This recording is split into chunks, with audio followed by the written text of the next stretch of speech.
मेरे प्रिय सहारा के निवेशक एवं कार्यकर्ता गण, प्रिय भाइयों और बहनों, मैं अजय टंडन, अधिवक्ता सुप्रीम कोर्ट, राष्ट्रीय अध्यक्ष ईमानदार भारतीय पार्टी।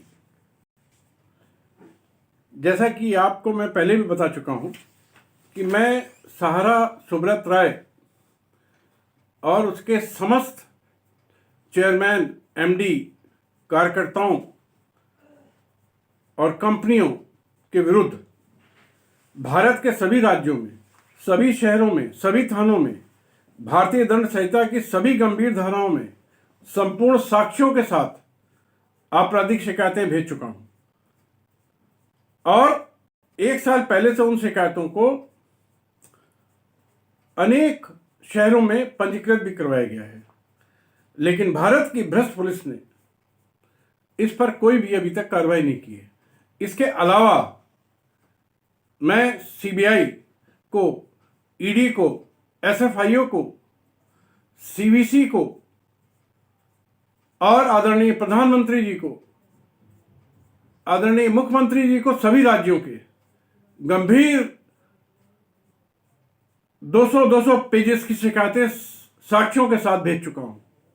इस महापापी, महाडकैत, महालुटेरे, अंतर्राष्ट्रीय अपराधी सुब्रत राय के खिलाफ। लेकिन केंद्र सरकार और राज्य सरकारों का भ्रष्ट आचरण इस बात से जाहिर होता है कि मेरी शिकायतों पर कोई गंभीर कार्रवाई नहीं हुई है। इसके अलावा मैं अनेक कानूनों में, जैसे कि prevention of interest, protection of investors interest act, money laundering act, gangster act, SEBI act, companies act, income tax act और अनेक जितने भी देश में कानून आप समझ सकते हैं, हो सकते हैं, सब में मैंने मुकदमे दाखिल किए पूरे देश में।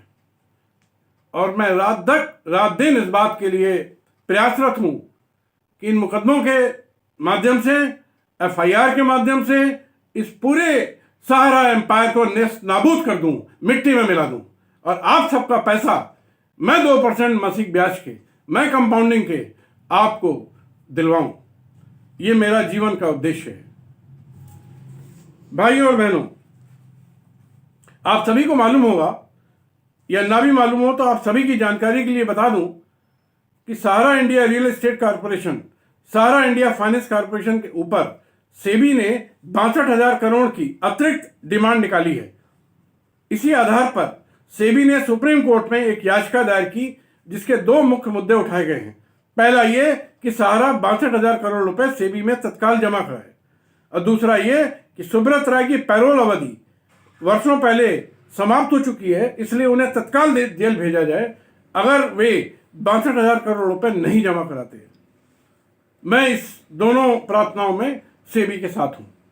दोस्तों, मैं पूरे देश में सहारा के निवेशकों की तरफ से सेबी की याचिका के साथ इंटरविनर की हैसियत से, इंटरविनिंग एप्लीकेशन के साथ दाखिल करके आप सभी लोगों की तरफ से, पूरे देश के सहारा के निवेशक और कार्यकर्ताओं की तरफ से निम्न बिंदुओं को उठाना चाहता हूं।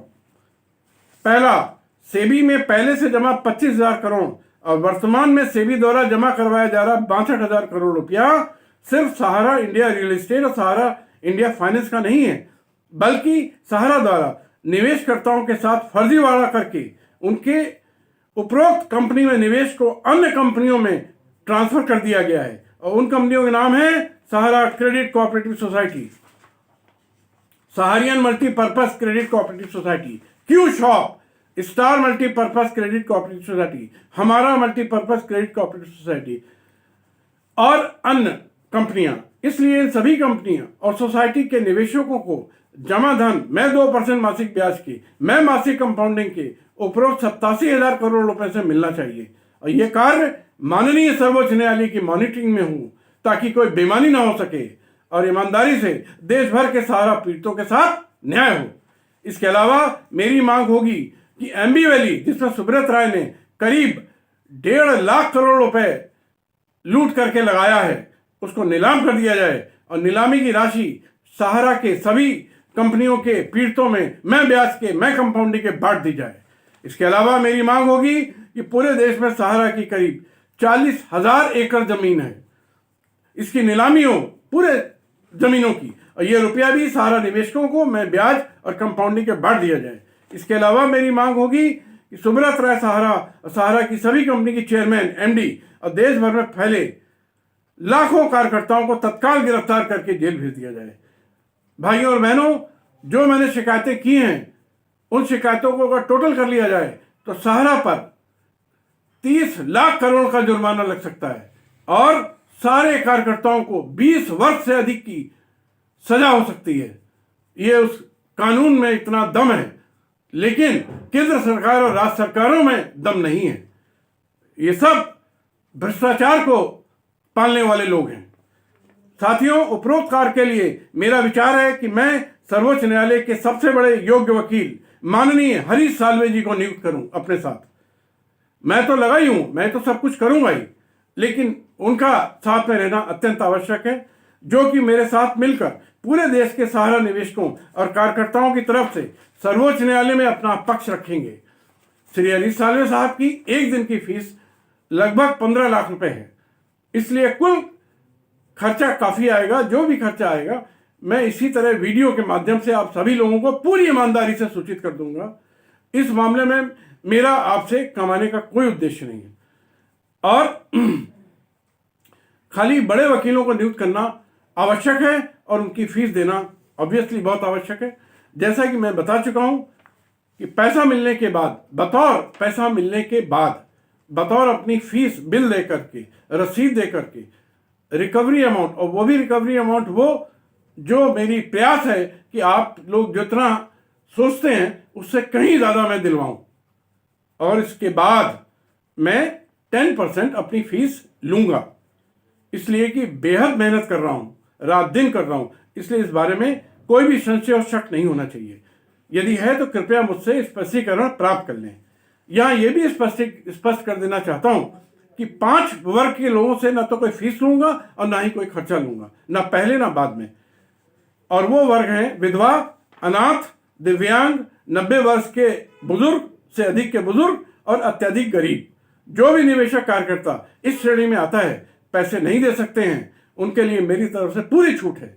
बाकी लोगों से उपरोक्तानुसार अवश्य लूंगा और ये मेरा हक है, जिसका मैं बिल दूंगा, रसीद दूंगा और बिल्कुल ईमानदारी से लूंगा। यदि आप लोग मेरे उपरोक्त सुझाव से सहमत हैं और चाहते हैं कि मैं सर्वोच्च न्यायालय में इंटरवीनिंग एप्लीकेशन के माध्यम से सेबी की याचिकाओं में आप सभी लोगों को जोड़ दूं, तो आप लोग कृपया मेरे कार्यालय के सहायकों से संपर्क करके उपरोक्तानुसार कागजातों की और धन की व्यवस्था करें और सहारा के साम्राज्य को, उसके महाफर्जीवाड़े को नेस्तनाबूद करें, अपना हक प्राप्त करें। अपना लूटा हुआ धन मैं 2% मासिक ब्याज के, मैं मंथली कंपाउंडिंग के प्राप्त करें और अपने जीवन को खुशहाल बनाएं। जय हिंद, जय भारत, जय मां भारती।